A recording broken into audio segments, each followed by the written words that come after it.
बोलो शंकर भगवान की जय होवे।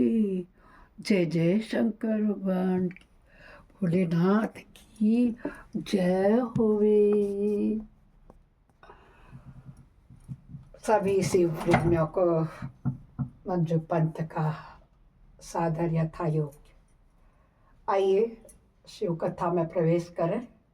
सभी देवी देवताओं का आवाहन करें। पहले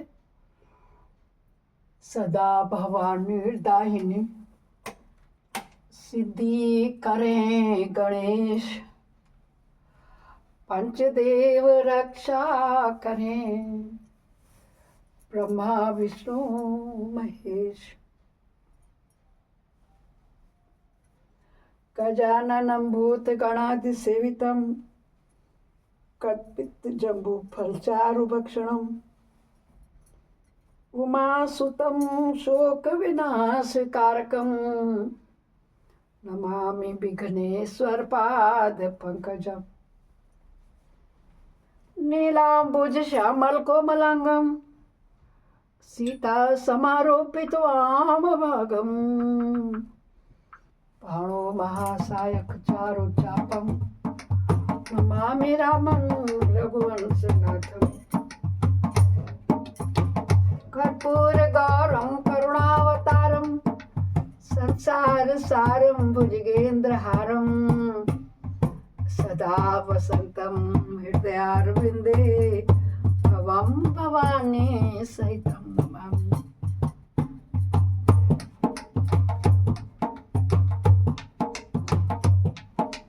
गुरुर्ब्रह्मा गुरुर्विष्णु गुरुर्देवो महेश्वरा गुरु साक्षात् परब्रह्मा तस्मै श्री गुरुवे नमः। त्वमेव माता च पिता त्वमेव बन्धुश्च सखा त्वमेव विद्या द्रविणं त्वमेव सर्वं देव देव। आनंदी आनंद कर सब संकट दूर, जो सेवक शरण पड़े सदा रहें भरपूर। तुम दाता मांगता दिया तुम्हारी खाए, तुम ऐसी जगदाता माता छोड़ तुम्हें किस दर जाए। सदा भवानी दाहिनी सिद्धि करें गणेश, पंचदेव रक्षा करें ब्रह्मा विष्णु महेश। सर्वे भवन्तु सुखिनः सर्वे सन्तु निरामया सर्वे भद्राणि पश्यन्तु मा कश्चित् दुःखभाग् भवेत् मा कश्चित् दुःखभाग् भवेत्। ॐ नमः शिवाय ॐ नमः शिवाय ॐ नमः शिवाय ॐ नमः शिवाय नमः शिवाय ॐ नमः शिवाय ॐ नमः शिवाय ॐ नमः शिवाय। हर जिसे श्रवण कर मिट जाती है, जिसे श्रवण कर मिट जाती है, जन्म जन्म की व्यथा यही है शिव शंकर की कथा। वही है भोले बाबा की कथा, यही शिव शंकर की कथा, यही है भोले बाबा की कथा। बोलो शंकर भगवान की जय होवे। जय जय शंकर भगवान की जय होवे। हाँ तो भक्तों, कल हमने शिव महापुराण की शतरूप संहिता का 13वां अध्याय तक अध्ययन किया था ना। ठीक है, आज हम 14 और 15वें अध्याय में प्रवेश कर रहे हैं, जिसमें हम आपको सुनाएंगे शिव जी का सुचिस्मति के गर्भ से प्राकट्य, ब्रह्मा द्वारा बालक का संस्कार करके गृहपति नाम रखा जाना, नारद जी द्वारा उसका भविष्य कथन, पिता की आज्ञा से गृहपति का काशी में जाकर तप करना, इंद्र का वरदान देने के लिए प्रकट होना और गृहपति का उन्हें ठुकराना, शिव जी का प्रकट होकर उन्हें वरदान देकर दिक्पाल पद प्रदान करना तथा अग्निश्वर लिंग और अग्नि का महत्व। ये हम आज इतना सारा अध्ययन करेंगे। विनती आप लोगों से पूरा अध्याय तक बने रहें, बड़ी श्रद्धा और भाव से सुने। नंदीश्वर कहते हैं, मुने घर आकर उस ब्राह्मण ने बड़े हर्ष के साथ अपनी पत्नी से वह सारा वृत्तांत कह सुनाया। उसे सुनकर पत्नी सुचिस्मति, क्या नाम है, सुचिस्मति का महान आनंद प्राप्त हुआ। वह अत्यंत प्रेम पूर्वक अपने भाग्य की सराहना करने लगी। तदंतर समय आने पर ब्राह्मण द्वारा विधि पूर्वक गर्भाधान कर्म संपन्न करने जाने पर वह नारी गर्भवती हुई। फिर उन विद्वान मुनि ने गर्भ के स्पंदन करने से पूर्व ही पुंसत्व की वृद्धि के लिए गृह सूत्र में विधि पूर्वक वर्णित अनुसार सम्यक रूप से पुंसवन संस्कार किया। तत्पश्चात 8वां महीना आने पर कृपालु विश्वानर ने सुखपूर्वक प्रसव होने के अभिप्राय से गर्भ के रूप की समृद्धि करने वाला सुमंत संस्कार संपन्न किया। तदुपरांत ताराओं के अनुकूल होने पर जब बृहस्पति केंद्रवती हुए और शुभ ग्रहों की योग आया, तब शुभ लगन में भगवान शंकर, जिनको मुख की कांति पूर्णिमा के चंद्रमा समान दिखता था, जो अरिष्ट रूपी दीपक को बुझाने वाले समस्त अरिष्टों के विनाशक ओम भू भुआ स्व तीनों लोकों के निवासियों को सब तरह से सुख देने वाले हैं, उस सुचिस्मति के गर्भ से पुत्र रूप में प्रकट हुए। उस समय गंध को वहन करने वाले वायु के वाहन मेघ दिशा रूपी बंधुओं के मुख पर वस्त्र से बन गए और अर्थात चारों ओर काली घटा उमड़ आई। बोलो शंकर भगवान की जय होवे। शंकर भगवान का प्रकट हुआ ना। वे घनघोर बादलों, उत्तम गंध वाले पुष्प सहितों की वर्षा करने लगे। देवताओं की दुंदुभिया बजने लगी। चारों ओर दिशाएं निर्मल हो गई। प्राणियों के मनों के साथ साथ सरिताओं का जल निर्मल भी हो गया। प्राणियों की वाणी सर्वथा कल्याणी और प्रिय भाषिणी हो उठी। संपूर्ण प्रसिद्ध ऋषि मुनि तथा देवता, यक्ष, किन्नर, विद्याधर आदि मंगल द्रव्य ले करके पधारे। स्वयं ब्रह्मा जी ने नम्रता पूर्वक उसका जात कर्म संस्कार किया और उस बालक के रूप का देख करके वेद का विचार करके यह निश्चय किया कि इनका नाम गृहपति होना चाहिए। फिर 11वें दिन उन्होंने नामकरण की विधि के अनुसार वेद मंत्रों का उच्चारण करके उनका नाम गृहपति ऐसा नामकरण किया।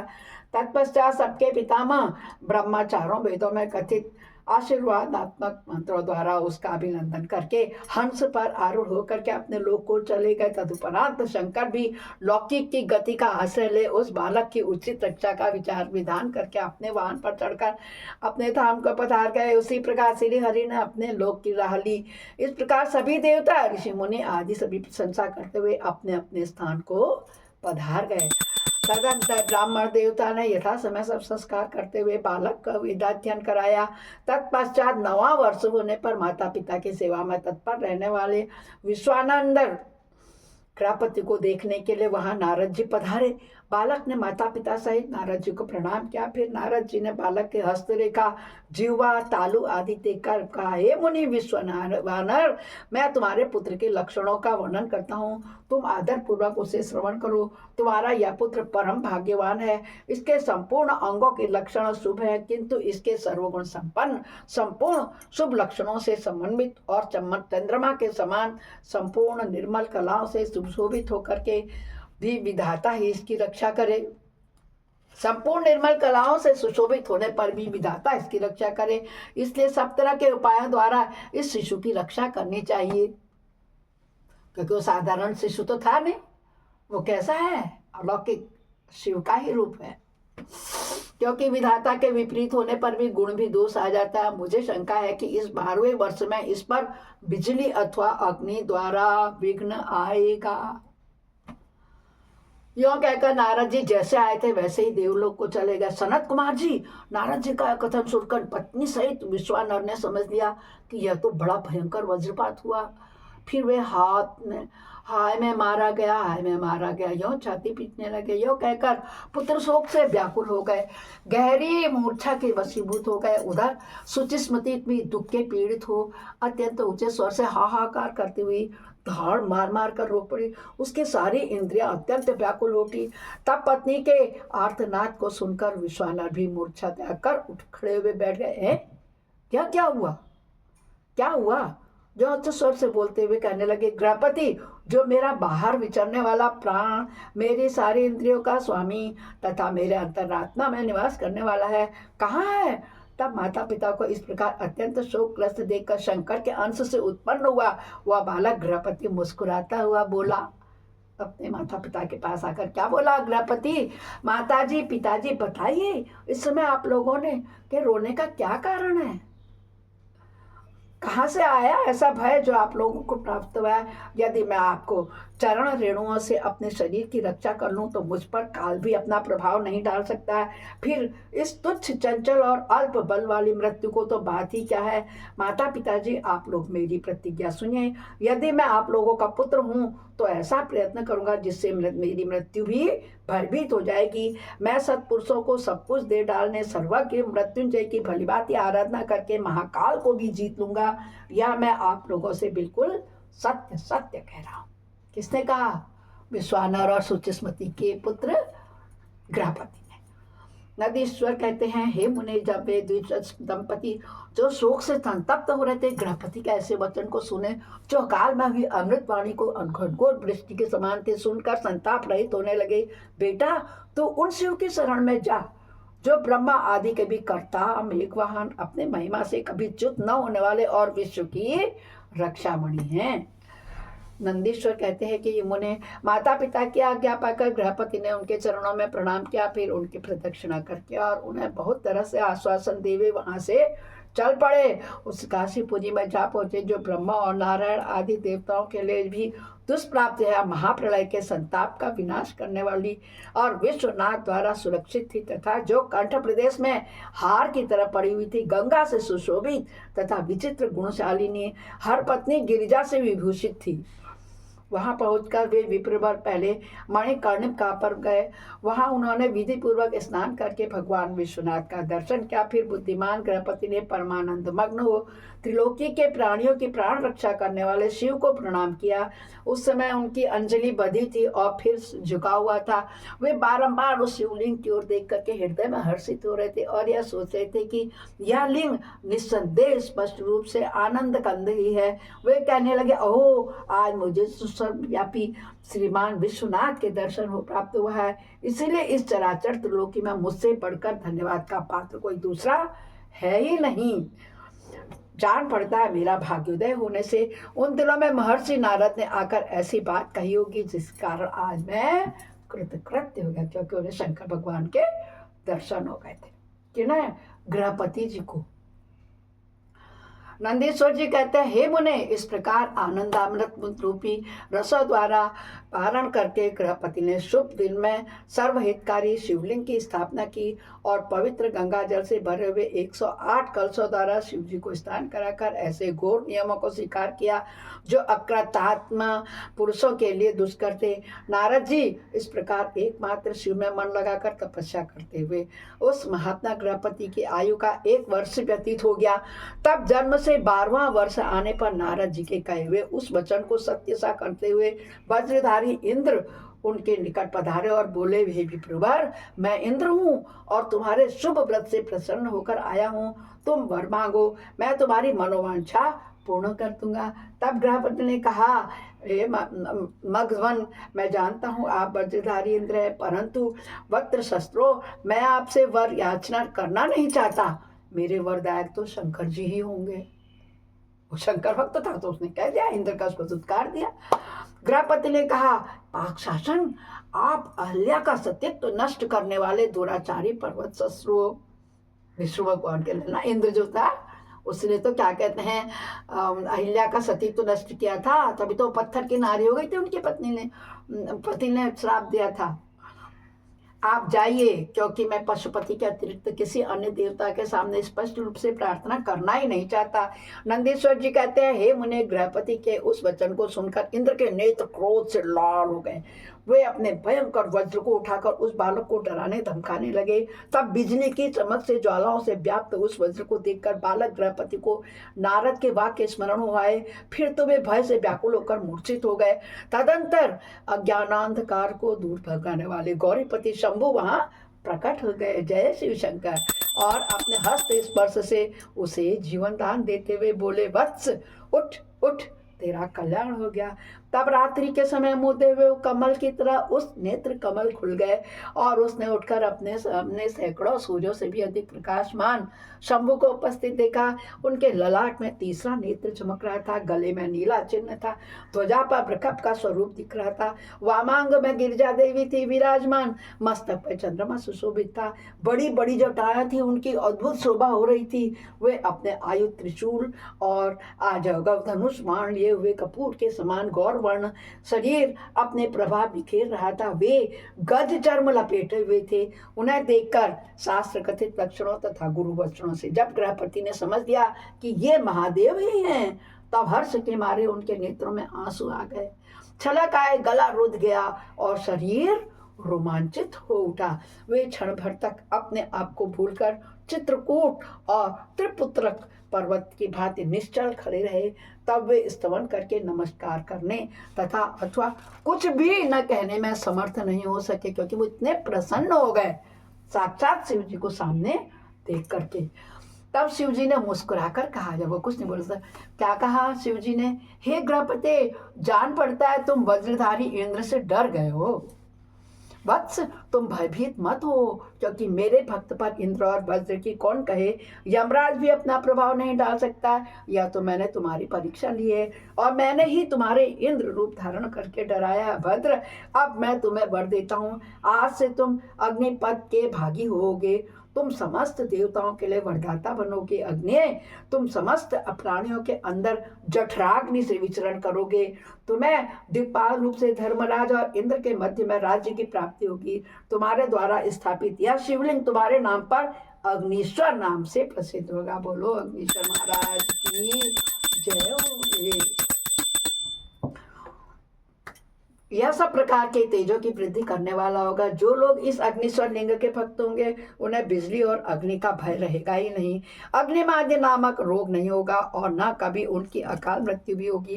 काशीपुरी में स्थित संपूर्ण समृद्धियों के प्रदाता अग्निश्वर की भली भांति अर्चना करने वाला भक्त यदि प्रारब्धवश किसी अन्य स्थान में भी मृत्यु को प्राप्त होगा, तो वह भी वह लोक में प्रतिष्ठित होगा। बोलो शंकर भगवान की जय हो।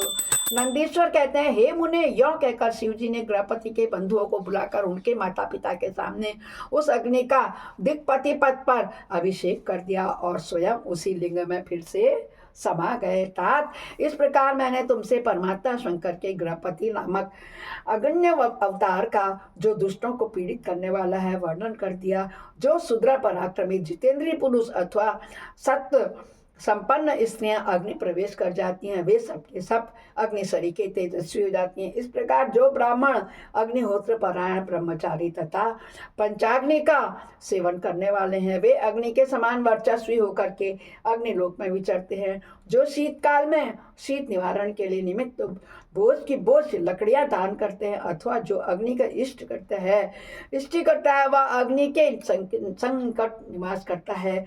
जो श्रद्धा पूर्वक किसी अनाथ मृतक का अग्नि संस्कार करता है अथवा स्वयं शक्ति न होने पर भी दूसरे को प्रेरित करता है, वह अग्निलोक में प्रशंसित होता है। द्विजातियों के लिए परम कल्याण कारक एक अग्नि ही है। वह निश्चित रूप से गुरु, देवता, व्रत, तीर्थ अर्थात सब कुछ है। जितनी अपावन वस्तुएं हैं, वे सब अग्नि का संसर्ग होने से उसी क्षण पावन हो जाती हैं। इसलिए अग्नि को पावक कहा जाता है। यह शंभु की प्रत्यक्ष तेजोमयी ध्यानात्मिका मूर्ति है, जो सृष्टि रचने वाली, पालन करने वाली और संहार करने वाली है। भला इसके बिना कौन सी वस्तु दृष्टिगोचर हो सकती है। इनके द्वारा भक्षण किए हुए धूप, दीप, नैवेद्य, दूध, दही, घी और खीर आदि का देवगण स्वर्ग में सेवन करते हैं। बोलो शंकर भगवान की जय। इस प्रकार आज हमारा आज 14वां और 15वां अध्याय संपूर्ण हुआ। बोलो शंकर भगवान की जय हो वे।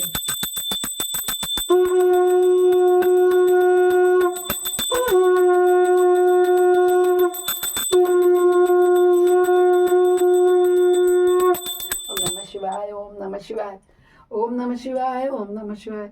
अपराध सहस्राणि क्रियन्ते समया दासोऽहमिति माम त्वां क्षमस्व परमेश्वरी। आवाहनं न जानामि विसर्जनं पूजां च न जानामि क्षम्यतां परमेश्वरी। मंत्रेणं क्रियाहीनं भक्तिहीनं सुरेश्वर यद पूजितं मया देवी परिपूर्णं तदस्तु मे। बोलो शंकर भगवान की जय हो गए। कल फिर मिलते हैं 18वें अध्याय के साथ। तब तक के लिए हर हर हर महादेव।